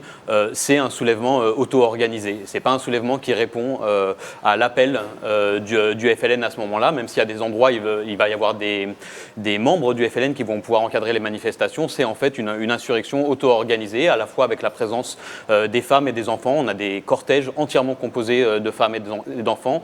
On a des ouvriers en grève, on a des prisonniers à peine libérés, on a des maquisards blessés. En fait, toute une série de sujets de la révolution algérienne qu'on avait souvent considérés comme étant des acteurs secondaires du processus révolutionnaire. Et du coup, c'est à la fois un livre, un site et un film pour montrer comment la résistance populaire, qui n'a jamais cessé depuis 1830, finalement la colonisation n'a jamais complètement abouti. Le système colonial ne s'est jamais complètement imposé. Il y a eu des résistances depuis le début et jusqu'à la fin. Et il s'agit de comprendre comment la résistance populaire devient un processus révolutionnaire. Et donc vous imaginez bien qu'il y a plein de liens à faire avec ce qui se passe aujourd'hui dans le cadre de la résistance palestinienne. Et c'est à la fois une trace de la possibilité pour un peuple opprimé de s'organiser par lui-même et d'arracher sa libération, comme on l'a vu avec le Vietnam, comme on l'a vu avec Haïti. L'Algérie vient nous montrer qu'il est possible pour le peuple palestinien et puis pour tous les peuples opprimés au monde de faire advenir par elles et eux-mêmes leur indépendance, leur autonomie et une société plus juste. Et alors j'ajouterais juste, parce qu'on parlait de démocratie juste avant, et effectivement si on considère que la démocratie, c'est le pouvoir du peuple par le peuple. En l'occurrence, c'est quelque chose qui n'existe ni en France, ni dans l'immense majorité, ni sur l'immense majorité de la planète. Mathieu, dans votre travail, parce que votre travail est très important, vous parlez beaucoup des violences policières et de l'industrie de la sécurité. Le 11 décembre 1960, il y a eu des manifestations, moi, dans une vingtaine de villes algériennes, et la police, avec les colons, ils ont ouvert le feu sur la population. L'armée aussi. Et l'armée aussi. L'armée aussi. Et la police aussi avait un grand rôle, la police coloniale, qui a aussi agi plus tard, le 17 octobre 1961. On en a parlé dans l'émission de la semaine passée. La police a toujours été au cœur, ou les forces de répression au cœur du système colonial. C'est un peu votre travail. Bien sûr, du système colonial français, mais aussi britannique. Oui, tous les systèmes coloniaux ont besoin de la force pour s'imposer. On a même souvent, on redécouvre le fait que les systèmes coloniaux ne sont jamais hégémoniques au sens où ils ne tiennent jamais en obtenant le consentement. Ils tiennent toujours par la force et la violence. C'est un peu le cas de l'immense majorité des États, on peut se le dire. Mais en l'occurrence, en décembre 60, on voit justement le peuple algérien faire corps commun, d'abord contre les ultras de l'Algérie française, d'abord contre l'extrême droite, d'abord contre ce fascisme colonial. On y revient. Alors, ce n'est pas encore l'OAS, c'est le FAF, c'est le Front de l'Algérie française, qui deviendra l'OAS quelques mois plus tard. Mais donc, le peuple algérien se soude en faisant face à l'extrême droite coloniale, et c'est intéressant encore par rapport à aujourd'hui. La police est envoyée parce que les colons, les ultras, sont débordés. C'est-à-dire qu'il y a à la fois des petits cortèges qui sont formés par des groupes de lycéens et de lycéennes. J'ai trouvé ça dans les sources. On a des petits groupes de jeunes Algériens et Algériennes qui se mettent en danger de mort. C'est clairement ça. C'est pas une manifestation comme aujourd'hui, même si ça devient dangereux de manifester un peu partout dans le monde. Se mettre en danger, sortent les drapeaux. Sortir le drapeau algérien à l'époque, c'est se faire abattre quasiment à coup sûr, et vont déclencher des manifestations qui vont renvoyer les ultras, l'extrême droite coloniale, dans leur quartier où ils vont aller se cacher. La police intervient, la police ouvre le feu, elle tabasse, elle torture, elle fait disparaître, elle est débordée elle aussi. Il y a un programme de contre-insurrection qui est déployé, il est lui-même débordé, l'armée est envoyée, l'armée obtient le droit d'ouvrir le feu, elle ouvre le feu, on a des descriptions absolument abominables à Oran, à Alger, de cadavres dans les rues, et les classes populaires algériennes se maintiennent dans les rues, se maintiennent dans les quartiers qui leur étaient jusque-là interdits. Et donc l'une des thèses que je soutiens aussi à travers ça, c'est que d'une certaine manière, il y a eu une sorte d'indépendance dès 1960 qui est arrachée, qui est imposée par le peuple lui-même auto-organisé 2 ans avant l'indépendance juridique formelle. Mathieu, une question avant de vous donner la parole, Fouad, excusez-moi. On a commémoré il y a quelques jours les massacres du 17 octobre. Bientôt, ça sera le 1er novembre avec la date de commémoration du déclenchement de la guerre de libération. Est-ce qu'on peut parler aujourd'hui de racisme systémique du régime colonial français ? Ah bah oui, bien sûr. Oui. Alors, par racisme systémique, il s'agit justement de sortir d'une approche morale qui consisterait à dire que le racisme, ce serait d'avoir des préjugés, des imaginaires, des discours négatifs sur telle catégorie de la population. Ça, en fait, c'est un peu la surface de l'iceberg de l'ordre racial. Parler de racisme systémique, c'est justement dire qu'une société est organisée autour d'une hiérarchie raciale. Et alors, la France est, de ce point de vue-là, une situation exemplaire de racisme systémique qui traverse l'histoire, c'est-à-dire que les personnes désignées comme non blanches, construites comme non blanches, sont dans des situations d'inégalité dans le travail, face à la police dans la rue, dès l'école, du point de vue du logement, du point de vue de la santé, du point de vue des médias, du point de vue de la politique politicienne, mais aussi du point de vue de l'accès à la possibilité d'une politique d'émancipation, du point de vue de l'accès à un droit à la dignité, et même du point de vue de l'accès à un droit à vivre, simplement. Ça se répète aujourd'hui en Palestine occupée, c'est exactement la même chose qui se passe en Palestine occupée. Les crimes policiers sont le fonctionnement d'une machine d'exposition à la mort complètement orienté par la question à la fois raciale et de classe, parce que c'est bien entendu aussi des prolétaires non blancs qui sont ciblés. Et de ce point de vue-là, effectivement, on peut faire les liens avec la Palestine, mais en fait avec les situations coloniales dans la plupart du monde, où effectivement les États, leurs polices et leurs armées ont principalement pour fonction de maintenir les intérêts des classes dominantes et ne s'empêchent jamais d'utiliser la violence pour faire régner l'ordre. Aujourd'hui, la France, elle compte plus de 5 millions d'Algériens. 5 millions d'Algériens. Je voulais savoir comment ce film, il a été perçu, accueilli, peut-être, par les médias et par le politique français. C'est un film qui dit les opprimés sont capables de s'organiser, de se soulever et de se libérer. Donc vous imaginez bien que les médias dominants en France s'y sont pas tellement intéressés. Mais je le savais dès le début, parce que pareil, pour le financer, il a fallu l'auto-financer. Mais c'est l'histoire un petit peu de toutes mes recherches. Moi, je fais de la recherche en sciences sociales pour outiller les luttes. Donc je ne m'étonne pas, je ne m'indigne pas que les dominants ne me financent pas. Par contre, du coup, le film a été saisi, justement, par en bas. C'est-à-dire qu'il est disponible et l'ensemble des Algériens et des Algériennes peuvent le voir gratuitement sur Internet. Il y a un site qui porte son nom. Le film s'appelle Un seul héros, le peuple. Et donc, si vous allez sur unseulehérolepeuple.org, il est en accès à prix libre, c'est-à-dire avec la gratuité. Et ça, c'est un choix politique très fort. Je suppose que vous avez fait des débats, des diffusions dans les quartiers populaires. Comment ça a été perçu par les Algériens de France ? Par les Algériens et par les Algériennes, et je pourrais dire en fait par la grande majorité des classes populaires, parce que même les Blancs des classes populaires l'accueillent très bien, ce film, parce que c'est un film qui vient nous montrer aussi que il n'y a pas un héros révolutionnaire qui serait juste le porteur d'armes dans les maquis. Bien sûr, ceux-là se sont mis en danger et ceux-là ont participé à toutes les révolutions. Mais qu'en fait, aussi les résistances invisibilisées des femmes dans les quartiers populaires, des enfants, des anciens, par les transmissions. En fait, que la participation de tous les opprimés contribue à une résistance qui est en permanence considérée comme pas assez politique ou jamais complètement politique. Et du coup, de ce point de vue-là, les projections qu'on a, et encore une fois, les projections elles-mêmes sont auto-organisées. C'est à chaque fois des collectifs en lutte, c'est à chaque fois des personnes qui ont peu de moyens qui organisent les projections, et donc ça donne toujours lieu à des discussions après qui viennent à la fois questionner la continuité des inégalités. On fait le lien à chaque fois qu'on regarde ce film. Est-ce que ça aide à la reconnaissance des crimes d'État coloniaux ? On voit bien que le gouvernement français n'est pas prêt à reconnaître ces crimes d'État. Mais est-ce que les personnes à qui vous montrez ces films, avec qui vous faites ces projections, avec qui vous discutez, réussissent à reconnaître ces crimes d'État ? Oui, ça nous permet justement de les nommer, ça nous permet de les désigner, ça nous permet aussi d'engager du dialogue. Parce que souvent, ça arrive souvent qu'il y ait 3 générations qui soient là aux projections.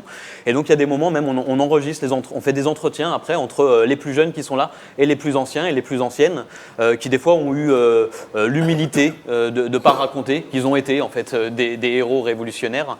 Et puis aussi c'est difficile de raconter ce que les Algériens et les Algériennes ont subi vis-à-vis du colonialisme français. Je parle bien sûr des tortures, mais aussi de toutes les violences, des violences sexistes et sexuelles qui sont aussi une partie énorme de l'iceberg de la violence coloniale. Mathieu, je voulais aller vous parler de violence. Et le cinéma français, en partie, s'est intéressé aux violences policières. Dans les quartiers, on a eu beaucoup d'affaires évoquées par... dans l'un des films, c'est celui de Rachid Boucharab, Nos frangins. Est-ce que vous considérez que les violences policières, et je sais que vous avez travaillé beaucoup sur ça... Il y a eu aussi Naël, l'année dernière, qui a été assassiné, et s'en sont suivies plusieurs manifestations réprimées, on le rappelle, encore absolument. une fois. Est-ce que vous pensez que les violences policières actuelles, contemporaines, sont en continuité des comportements de la police coloniale ?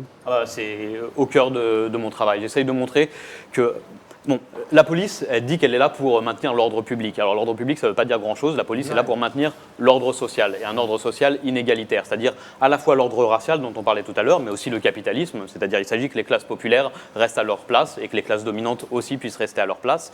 Et puis elle maintient aussi le patriarcat. Et de ce point de vue-là, on a effectivement une transmission des imaginaires, des gestes, des armes et même des réseaux humains de la police coloniale vers les polices métropolitaines, ça en permanence, et puis dans le temps. C'est-à-dire que c'est aussi c'est les chefs, enfin c'était d'abord les agents des polices chargés des travailleurs nord-africains en métropole qui sont devenus les chefs des premières polices de gestion des banlieues, puis c'est ces agents-là qui sont restés en place. Et d'ailleurs, on parlait tout à l'heure du 17 octobre 61.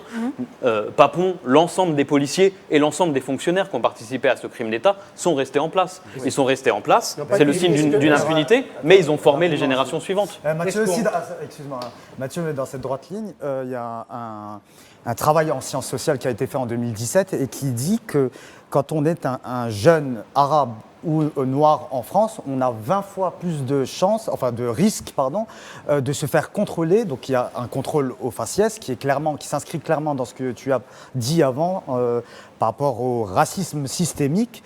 Il faut rappeler aussi que ce racisme systémique est aussi indirectement reconnu par le Conseil d'État français en 2023, où ils reconnaissent le fait qu'il y a des contrôles au faciès discriminatoires en France. Est-ce que tu peux revenir aussi sur ce point-là ? Oui, à plusieurs moments, on a parlé là, du discours d'État de ce point de vue-là. Et en fait, le sociologue, Roland Barthes nous parlait d'une technique qui permettait d'immuniser le discours. Il parlait de vaccine discursif, c'est-à-dire que quand on reconnaît une petite partie d'un objet dans le discours, c'est comme si ça l'immunisait, comme si ça le vaccinait.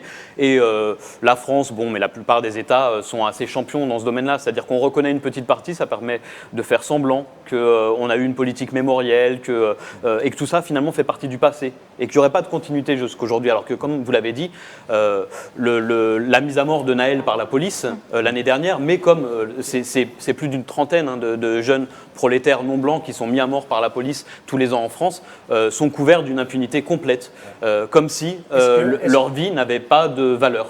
Mathieu, est-ce qu'on tue de l'arabe en France encore aujourd'hui ? Ah oui, évidemment, oui. Et moi, je dis, l'une des thèses que je défends, c'est que c'est absolument pas une bavure dans le sens où ce serait un dysfonctionnement, où ce serait quelque chose d'accidentel.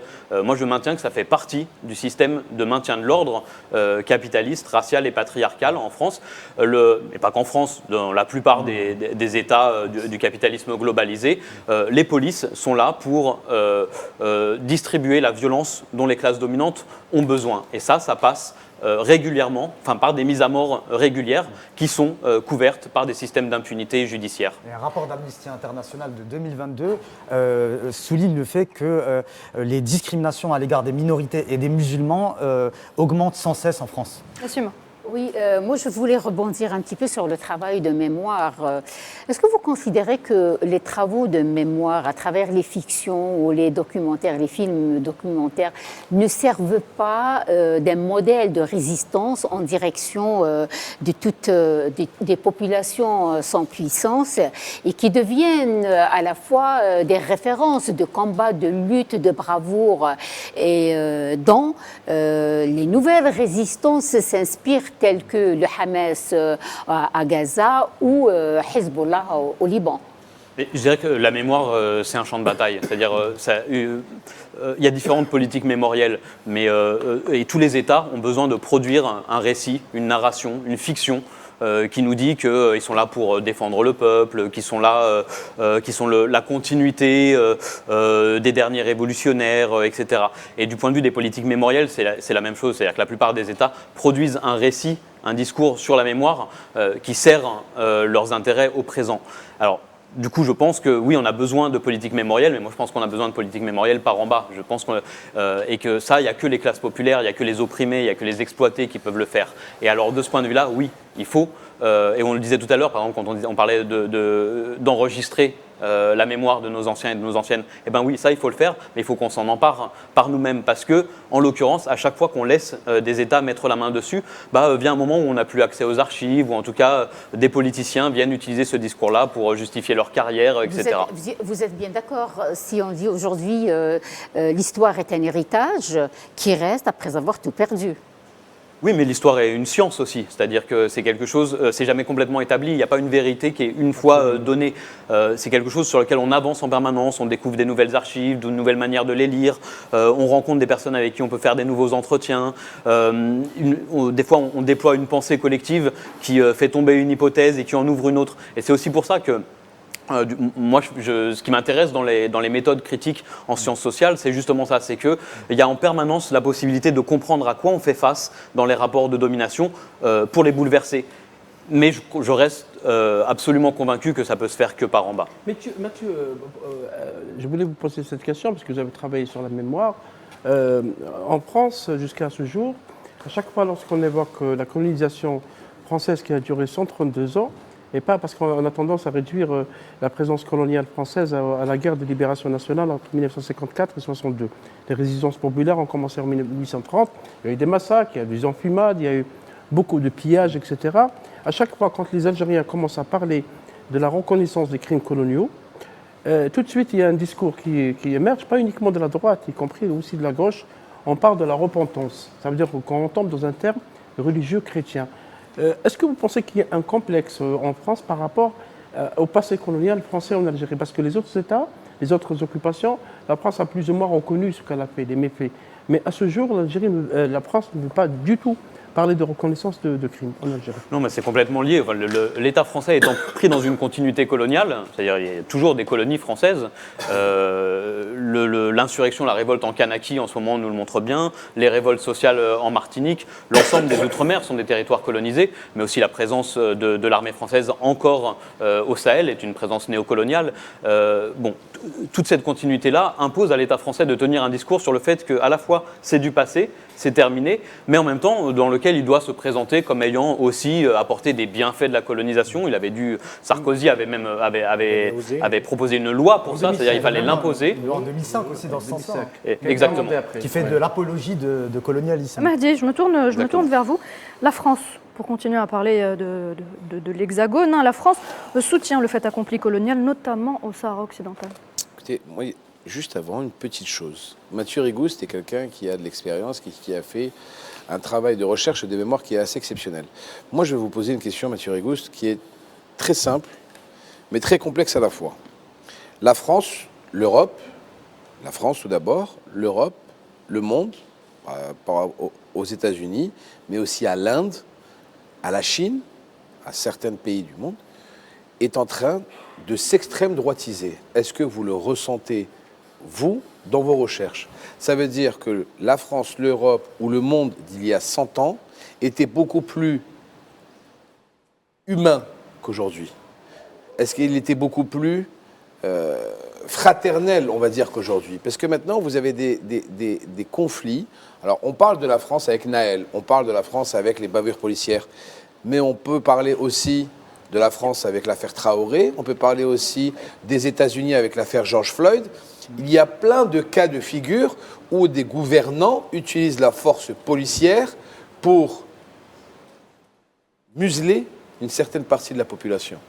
Qu'est-ce que vous pensez, d'après vous, est-ce que vous pensez, vous, d'après vous, par rapport à vos recherches, je dis bien par rapport à votre travail que vous avez fait, un travail considérable dans le domaine de la documentation, est-ce que vous trouvez que ça sert en quelque sorte, la parole raciste s'est libérée?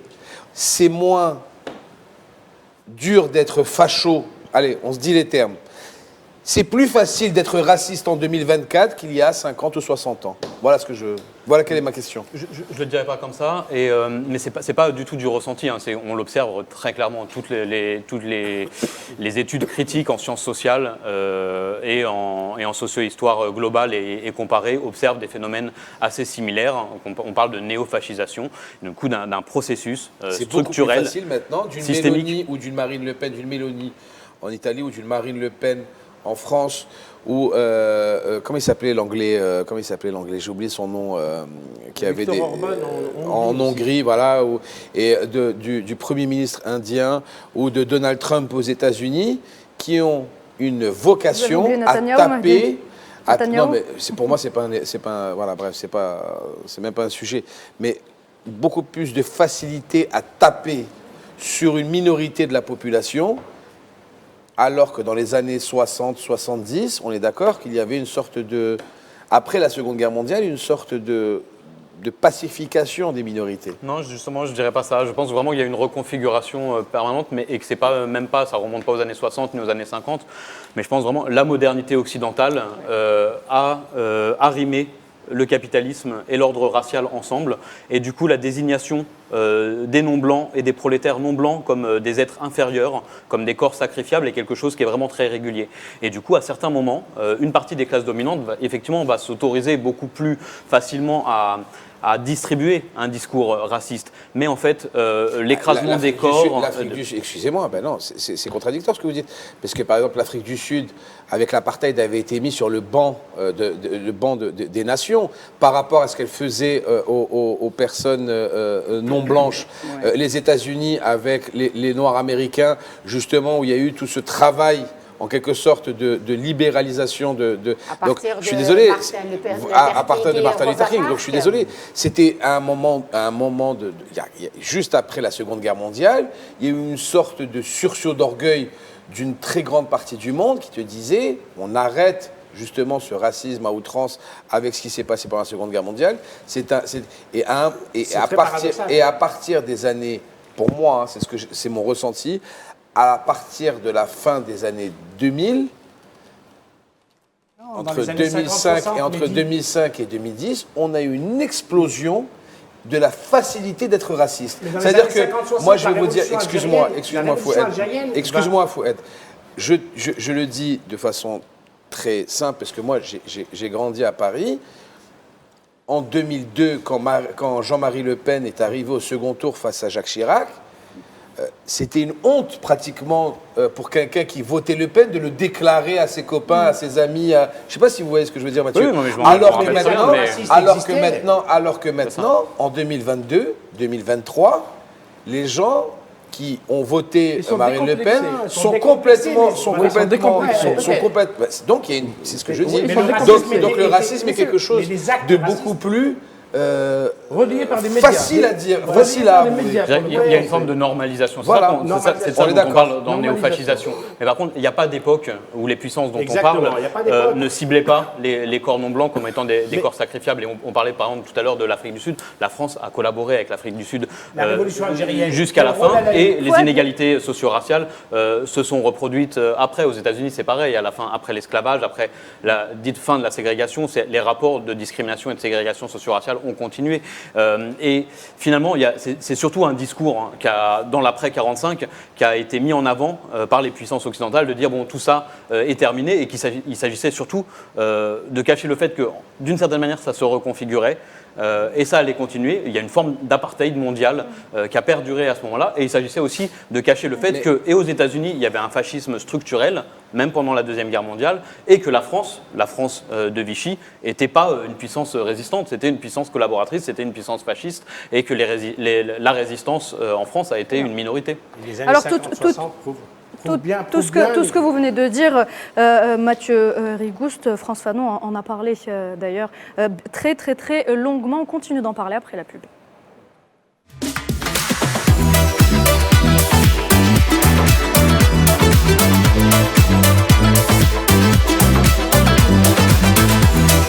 On se retrouve pour la dernière partie d'Hebdo Show. L'occasion pour moi de remercier Mathieu Rigouste d'avoir été avec nous ce soir. Merci encore une fois d'avoir accepté notre invitation. Merci. Je rappelle donc que vous portez plusieurs casquettes. Vous êtes sociologue, essayiste français, réalisateur et militant. Vous avez écrit plusieurs livres et réalisé plusieurs documentaires, dont un seul héros, Le Peuple, qu'on peut visionner sur Internet. C'est bien ça? Exactement. Très bien, merci. Merci à vous. Et en réaction, mesdames et messieurs, aux agressions que subissent les Arabes en France, les artistes issus de l'immigration s'organisent pour faire entendre la voix des opprimés et aussi du peuple palestinien. C'est le cas de Sofiane Zermani. Sofiane, regardez. Quand on a un artiste, on n'est pas un élu. Parce que les gens n'ont pas voté pour nous. Mais on a un élu des cœurs des gens. C'est-à-dire qu'à un moment, quand on a des gens qui ont fait en sorte qu'on devienne ça et qui nous portent à bout de bras, qui nous défendent, qui nous promotionnent, qui font partager nos musiques, nos films, etc., eh ben, des fois, ils attendent quelque chose de nous. Je prends par exemple les positions palestiniennes de cette dernière année. Par exemple, à un moment, il y a des artistes à qui on a réclamé. Leur public, qui vont voir leurs films, qui écoutent leur musique, non, tu peux pas rester silencieux, t'as pas le droit. Tu dois parler, parce que je t'ai donné mon cœur, mon temps, mon argent, j'ai parlé de toi, je t'ai donné mon cerveau, ma mère te connaît, mes enfants te connaissent, je t'ai fait rentrer dans mon salon, dans la voiture de mes parents, je t'aime. Je te défendrai devant tout le monde. Mais là, tu peux pas me lâcher sur ça, parce que c'est un propos qui me touche, et sur lequel j'ai besoin que mon artiste, que j'ai élu dans mon cœur, parle. Tu vois ? Et donc, il y en a certains qui se sont retrouvés contraints et forcés, des fois.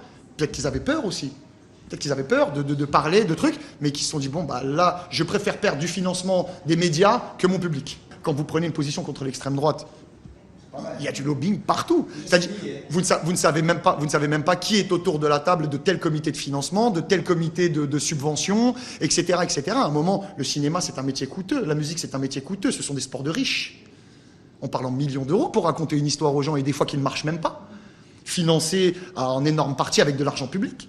Donc à un moment, moi je veux bien tout entendre, mais il y a des convictions personnelles qui s'invitent dans ces commissions, dans ces médias, etc. Bien sûr, moi par exemple, excusez-moi, pardon, mais moi par exemple, je peux siéger à certaines commissions d'attribution de subventions en France.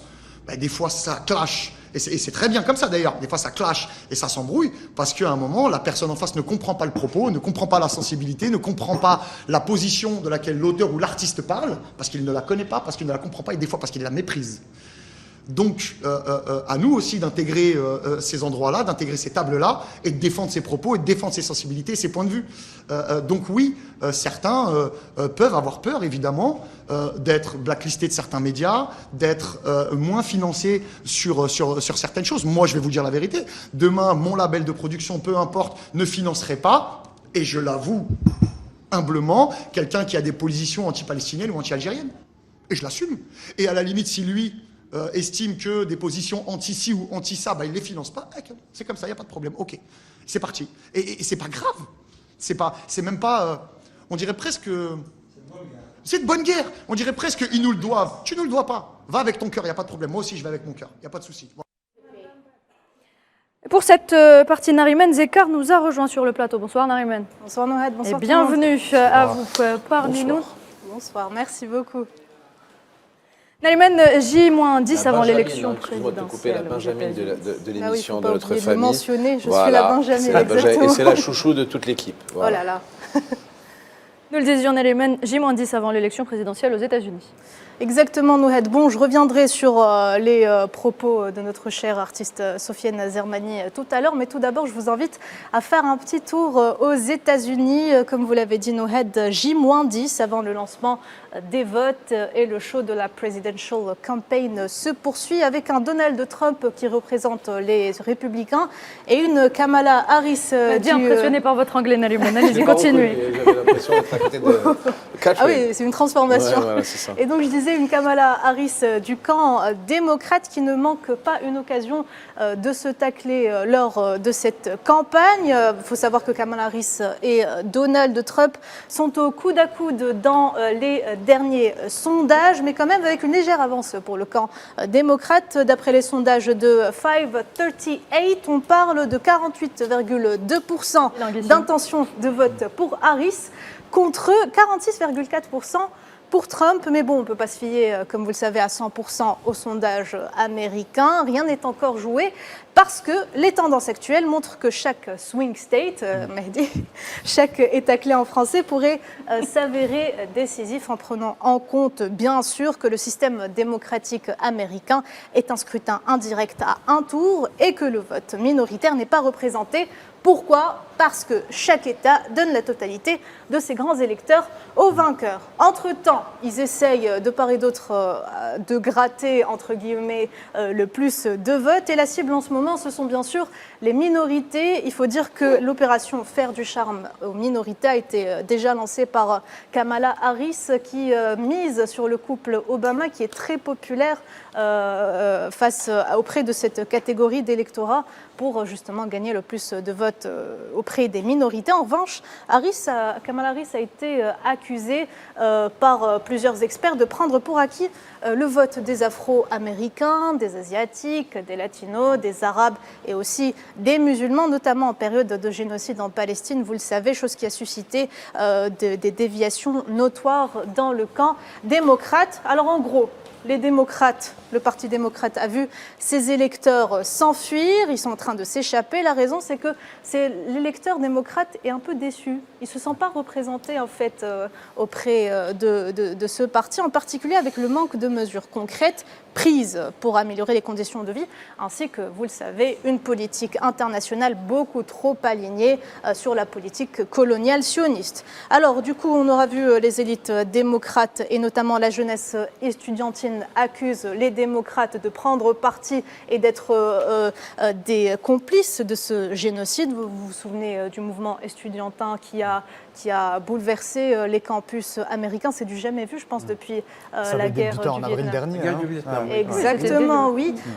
Du coup, les étudiants, ils avaient secoué la majorité des campus, on peut le voir sur ces images, et des grandes villes aussi qui sont acquises généralement par les démocrates. Et bien sûr, dernier point, comme la tradition le veut, tous les 4 ans, la communauté artistique et sportive très populaire aux États-Unis doit bien sûr montrer son soutien à l'un des deux électeurs, à l'un des deux candidats à la présidentielle. On a vu Kanye West ou Mel Gibson qui ont affiché leur soutien à Donald Trump, comme on a vu Beyoncé, LeBron James ou Taylor Swift afficher. Ou Eminem, oui, aussi. Pour Kamala Harris. Pour Kamala Harris, exactement. Donc, OK, ce soutien des stars, c'est un point positif parce que ça dynamise, entre guillemets, la campagne, mais ça détourne aussi l'attention de plus en plus des vrais enjeux en compensant, par exemple, l'absence de débat politique sérieux. Qu'est-ce que vous en pensez, vous, de Oui, de cette effectivement, campagne ? je suivais un peu les débats ces derniers jours et beaucoup évoquent la question de la trumpisation. C'est un terme nouveau, du débat, parce que Trump ne parle pas des choses sérieuses. Trump a bâti ses précédentes campagnes électorales sur les attaques. Et sur du populisme aussi. Et sur le populisme, et l'attaque à Kamala Harris en évoquant qu'elle a un QI très faible, parce que lui, c'est un misogyne, comme beaucoup de Christians, de white Christians, pour reprendre en anglais de Nanny Med, qui sont un peu, notamment les électeurs des États du Sud, qui sont très anti-femmes. Personnellement, je serais curieux de voir si les Américains voteraient réellement pour une femme. Kamala Harris est une femme j'allais dire de couleur. C'est vrai qu'elle a des soutiens de poids. Vous avez évoqué Obama qui reste quand même un président populaire aux États-Unis. Très populaire, Obama. Aussi, on le voit à l'image, il y a aussi le soutien de Beyoncé qui a déclaré, en disant que je soutiens Kamala Harris parce que je suis une mère. Il y a aussi Bruce Springsteen, le comédien, il y a aussi Taylor Swift, etc. Mais ce qui est nouveau aux États-Unis, c'est que les journaux prennent leur distance. Vous avez le Washington Post qui, depuis 40 ans, a toujours soutenu les candidats j'allais dire de gauche, une gauche américaine, progressiste.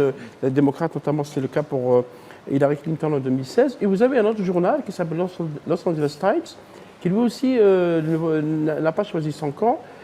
Curieusement, selon les commentateurs, c'est parce que ces journaux sont détenus par des hommes d'affaires. Jeff Bezos pour Washington Post. Jeff Bezos, c'est le patron de Amazon. Et l'autre, il s'appelle Patrick Soon-Shiong, qui est donc le patron de Los Angeles Times, qui ont donné instruction pour qu'on ne soutienne pas les candidats de démocrates. Certains disent que c'est par peur de Donald Trump, parce que Donald Trump est un homme rancunier, c'est un homme d'affaires, c'est un milliardaire lui aussi. Il se pourrait bien que s'il soit élu après les élections du 5 novembre, il va aller vers des mesures de rétorsion ou des sanctions, quelque chose qui peut ressembler à cela. Mais disons qu'il y a effectivement une curiosité. Pardon, Nouhad. Ce qui est nouveau aussi dans ces élections, c'est que les syndicats habituellement qui soutiennent les candidats démocrates, parce que disons que les démocrates soutiennent un peu le mouvement ouvrier. Vous avez un grand syndicat aux États-Unis, c'est les Teamsters, c'est le candidat des routiers, les syndicats des routiers qui ne soutiennent pas Kamala Harris. Peut-être que ça va être pesant en plus de l'électorat musulman et arabe dans des États comme le Michigan. C'est ce qu'on verra justement après les résultats du 5 novembre. Mahdi, il y a un mouvement sans précédent en solidarité avec la Palestine aux États-Unis depuis le début du génocide à Gaza. La question palestinienne divise, comme le disait Nariman, le Parti démocrate. Oui. Écoutez, de toute façon... Mais vous permettez que j'ouvre une parenthèse. Bien sûr. Vous savez, aujourd'hui, l'héritière de Biden essaye de draguer cette communauté musulmane et arabe essentiellement. C'est par rapport à la question palestinienne et ce qui s'exerce aujourd'hui aussi au Liban. Et les frappes de l'entité sioniste sur l'Iran, elles ne sont pas innocentes. Elles ont été en deçà de l'attente des Iraniens eux-mêmes. Donc, Blinken, qui a été dépêché lors de sa dernière visite à Tel Aviv, c'est pour valider justement la nature de ces frappes, les lieux des frappes, pour ne pas déclencher une guerre importante qui dérangerait justement et qui va un petit peu... Adib, sur la division du Parti démocrate. Je trouve que sur cette élection américaine, on a tous les ingrédients d'un film hollywoodien.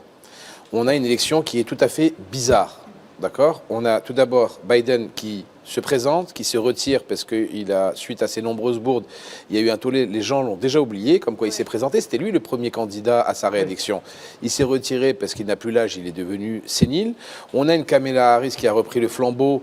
On ne savait pas qui c'était, que c'était la vice-présidente, mais elle n'avait aucun poids à l'origine. On a un Trump qui est condamné pour plusieurs délits majeurs par des juges et à des centaines de millions de dollars qui se représentent pour une deuxième élection alors qu'il avait perdu l'élection précédente.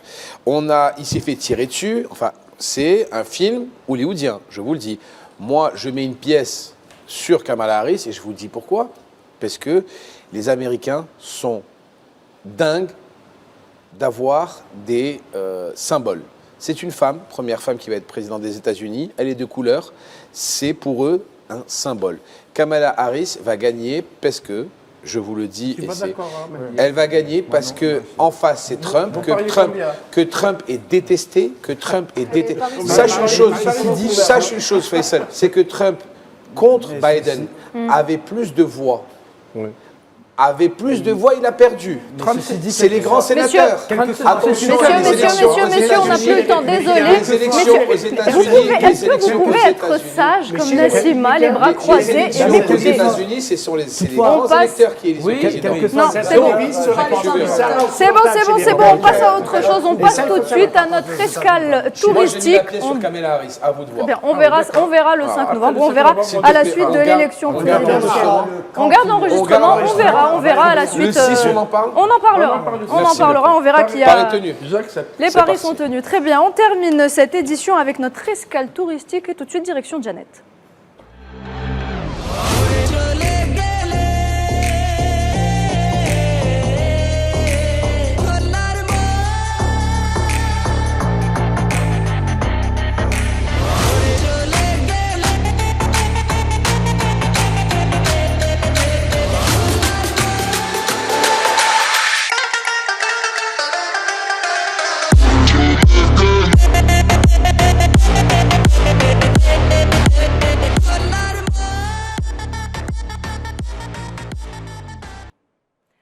C'est l'événement du moment, J-2 avant le départ du Sahara Algéria Trek, une course à pied de 222 km qui se fait sur 5 étapes et qui est devenue un rendez-vous incontournable touristique. On a justement avec nous l'un des organisateurs de cet événement. Il s'agit de Farid Merabet. Il est avec nous depuis Janet. Bonsoir. Bonsoir. Alors, monsieur Merabet, bonsoir à tous. Merci d'être avec nous. Alors pour ce trek, Farid Merabet, on attend 150 participants venus de 15 pays. Exactement, voilà. Bon, déjà, je précise que c'est la première édition à Janet. qui fait suite à 2 éditions qui ont eu des vrais succès en 2022-2023, Timimoun. Et cette année, on reçoit à peu près une centaine, à peu près 130, 150 participants venus d'Europe, d'Australie, du Brésil, d'Italie, de Suisse, d'Algérie naturellement et d'Afrique du Sud. Très bien, et c'est donc, vous venez de le dire, après 2 éditions couronnées de succès dans la ville de Timimoun, la course se délocalise pour la première fois à Djanet. C'est un nouveau cadre qui marque, selon vous, une étape majeure dans l'évolution de ce trek? Exactement. Vous savez, pour les grands spécialistes du désert ou des grandes aventures dans le monde entier, Djanet est vraiment dans le top 3 mondial des destinations. Et on ne pouvait pas ne pas venir à Djanet monter cette opération du marathon dans le désert.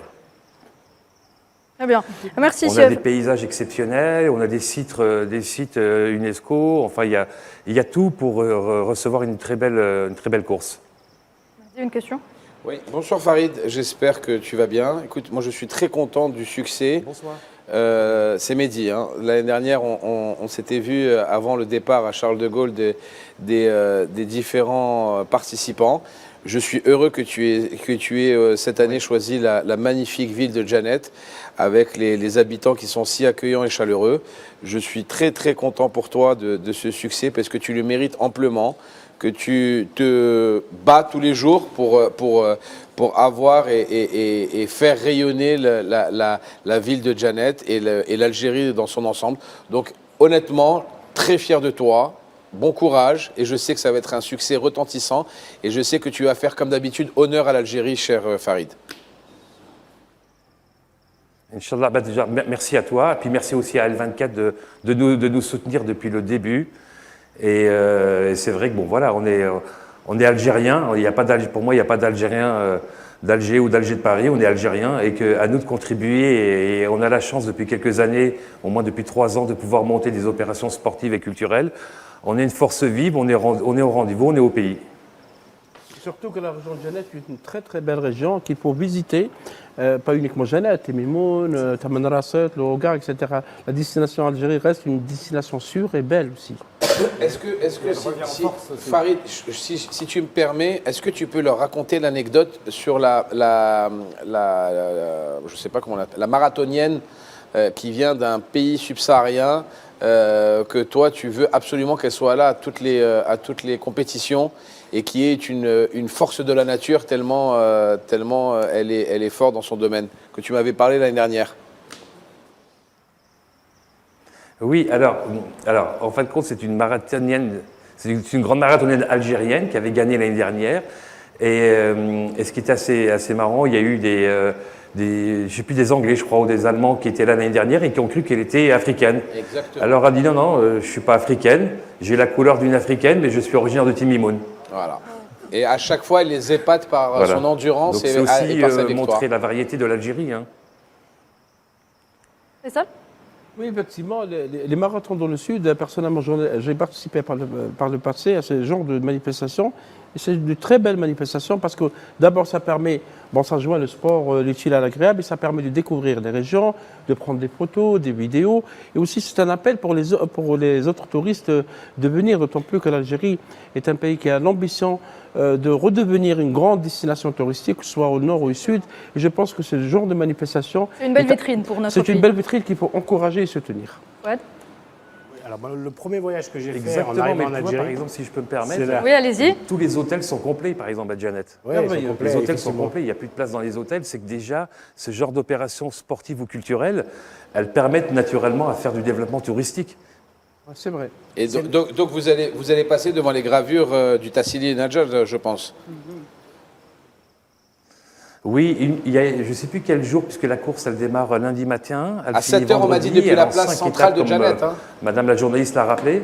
Oui. Et on passera par les peintures, on passera par tous les sites du patrimoine protégé.